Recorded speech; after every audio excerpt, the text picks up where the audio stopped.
வணக்கம். அன்பே மொழி.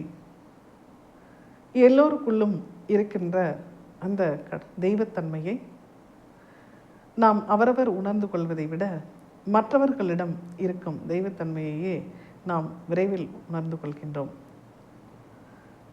அதாவது தன்னை அறிதலில் இருக்கின்ற சிறு சிறு குறைகளும் தடைகளும் அது எப்படி நடக்கின்றன என்பதை பற்றி அறிந்து கொள்ளாமலே நாம் ஒவ்வொரு படியாக சென்று கொண்டிருக்கின்றோம்.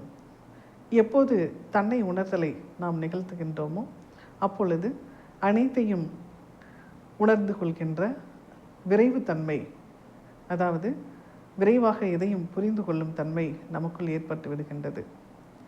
அந்த தன்மைக்காகத்தான் நாம் நிறைய நம்மை அறிந்து கொள்ள வேண்டிய தேவை இருக்கின்றது. நம்மை சுற்றி என்ன நடக்கின்றது, நம்மை சுற்றியுள்ளவர்கள் என்ன மாதிரியான சிந்தனைகளை கொண்டவர்களாக இருக்கின்றனர், அவர்களை எப்படி கையாள்வது என்பதற்கெல்லாம் தன்னை உணர்தல் மிக மிக அவசியமாகின்றது. தன்னை உணராமல் பிறரை உணர்ந்து கொள்வது என்பது மிகுந்த சிக்கல்களுக்குள்ளாகி நல்லவர்களை தீயவர்கள் போல மனம் கற்பனை செய்து கொள்ளும். அதே போன்று தீயவர்களை, தீய குணங்கள் கொண்டவர்களை நல்லவர்கள் என்று நம்பி ஏமாறக்கூடும். அதனால் நம்மை நாம் காத்துக்கொள்வதற்காகவும் பிறருக்கு நாம் துன்பம் இழைக்காமல் இருப்பதற்காகவும் தன்னை உணர்தல் நிலை மிக அவசியமாகின்றது. நன்றி.